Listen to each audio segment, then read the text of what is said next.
Hey everybody, Bill Caskey. Hope you're well today. Today we're going to talk about gifts, talents, skills. That's what we're going to be talking about all week here on Caskey Live, and I hope you'll enjoy it. Make sure you comment. I'd love to hear from you to tell me where you're calling in from. For those of you that don't know me, my name is Bill Caskey. I work with sales organizations, mainly business to business, and have for 30 years. I believe that we have a lot of power and potential within us, and if we would learn to use and leverage our assets better, we would make more money and have more impact in the world. I also believe that most sales training is awful, and it really has kept us back. It's held us back. And so that's some of my stuff that I wanted to get on the table up front. A couple things, notes this week. I'm going to be introducing a book called 12 Bold Moves. Now, it's not out yet. This is actually not the exact, that's the cover. It's not out yet, but it will be. And hopefully by the end of the week, I'll be able to send you to a place where you can download it. It's a 1995 book. It's 12 of the boldest and most executable, deployable moves based on my training that I work with companies and have for the last 30 years. But last year, I took a look at the transcription of all the stuff that we've been teaching. These are the 12 most important things. So I'm going to give it to you in a 1995 booklet. And if you want more, there's ways to get more, but I wanted to share that with you. So that'll be available this week. So let's talk about gifts for a minute. You know, I don't know if you've ever had this feeling where you are wondering if maybe aloud and maybe just to yourself on the side of the bed at night, am I really doing what I'm cut out to do? Am I really using the gifts that I've been given, whether they've been acquired or whether they were God-given or higher powered, divine given? Am I really using them? And if I'm not, why not? And do I even know what they are? When I first start talking to somebody and they come into one of my programs, I always ask them the question, what do you think your 2 or 3 biggest gifts are? And I define gift as something, again, that was given at your creation, at your birth, that is something that happened during you, the time you were growing up. Maybe you had awesome parents, maybe you lived in awesome neighborhoods, maybe you had great mentors, and then acquired gifts, things that you've just preferenced that you really like. You like to shoot video, you like to solve problems, you're really good at speaking in front of groups, all those kinds of things. And I ask people the question, are you using your gifts? And I want you to use a scale of 0, no, not using them at all, 10, oh my gosh, I couldn't do any better. Most people below 5. They're not even 6 or 7. You know, what's the national average whenever you ask somebody to rate on a scale of 1 to 10? They always say you can't pick 7. And it really confuses people because that's what usually people take. But in this whole gift area, people always rate themselves lower than 5. And I have to ask myself, why is that? And what we get to in my client work is they don't really know what their gifts are. So that's what our point is today is I'm going to give you 3 or 4 steps here that I think you can start to realize what they are. And then you have to ask yourself, am I using them to get to my vision? Okay. So a couple things about gifts. As I said, it's either God-given or acquired. The second thing about gifts is that they change over time. When I was 20 years old, I was a fabulous rebounder. I could rebound against guys taller than me. This is basketball for those of you who aren't familiar. I was a pretty good shooter from 10 feet and in. I had a really good vertical leap. I was pretty good at blocking shots, but I was really good at rebounding. I could see where the line of sight of the ball to know where it was coming off the backboard. That was at 20. Where I am now in my life, those skills aren't that useful. I can tell you, the rebounding skills at my age, not really putting them to use. So over time, in your 20s and 30s, you're in accumulation phase. You're aggressive. You're ambitious. You're out there. You're moving. You're shaking. You're making a point. You're collecting assets. You're the accumulation age. And then as you get to be 50s, you're sort of in a maintenance age. And then maybe 60s, you're in the age of teaching people and giving back. But all of that is good. The challenge is that the gifts change. What you're good at changes. What you're interested in changes and passionate about changes. And so when I talk about the gifts, I'm not talking about the gifts of 40 years ago, I'm talking about the gifts of today. given where you are in your life. So recognize the gifts can change. Recognize that a lot of times we don't know what they are. So let's go through the 4 steps here that I think are useful. And I'm going through this process too. I struggled with this. I'll be perfectly blunt. I have struggled with, am I using my gifts? And I felt like in my midlife, I was. And over the last 5 years, I don't know. I question it. It's not that I don't think I am. It's that I don't know if I am.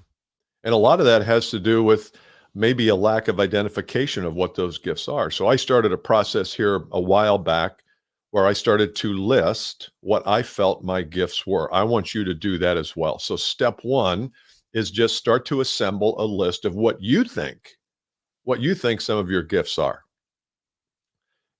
You can be humble and at the same time be real.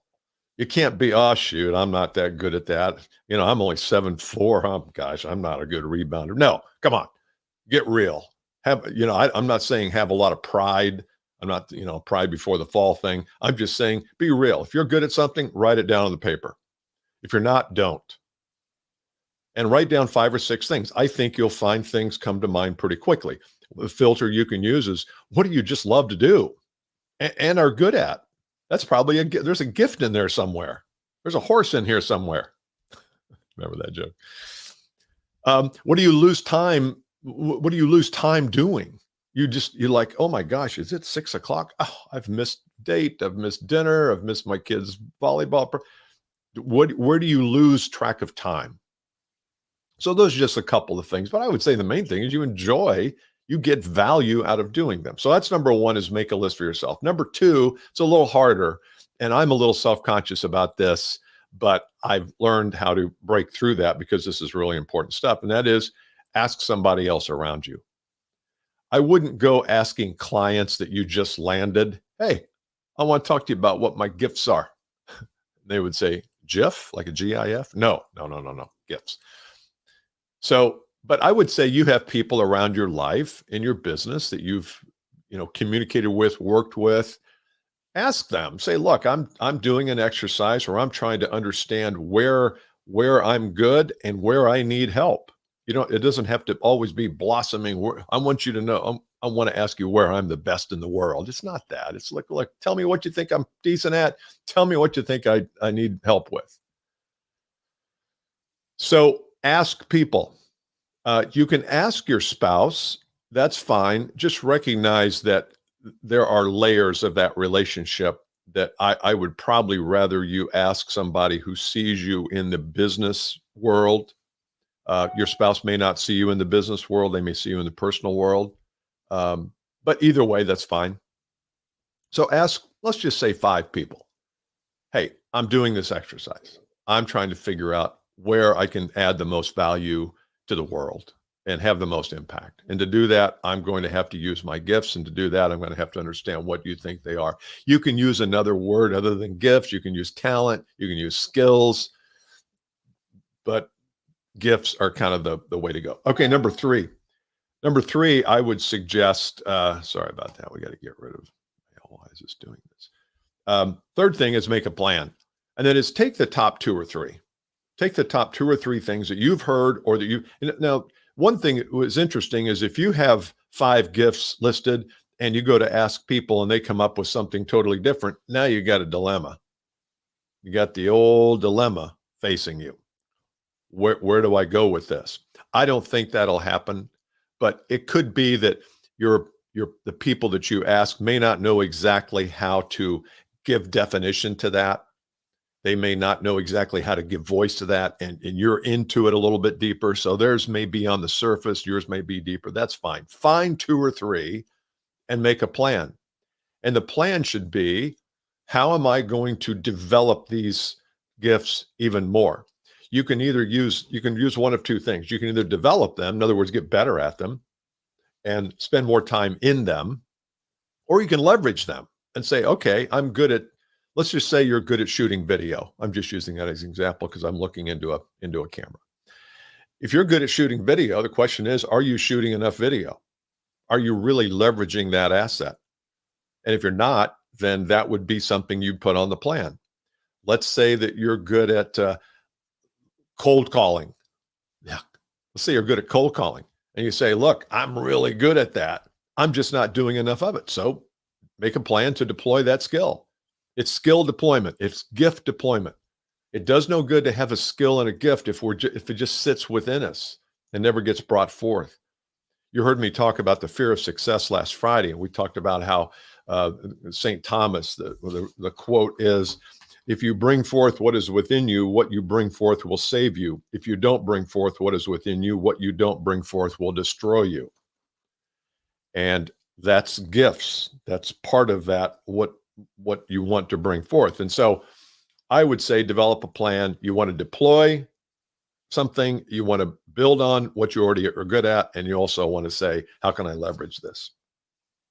Okay, the fourth element then is, now that you have understood what your gifts are, maybe ask the general public and ask some people around you, you've developed a plan. Now the question is how do they link to your vision? If you have, we did a personal business planning workshop here at the end of 2023. We had a great crowd, great turnout, had 100 people. It was an awesome group. And one of the things that I said is, look, what do you want to accomplish in 2024? What are your goals?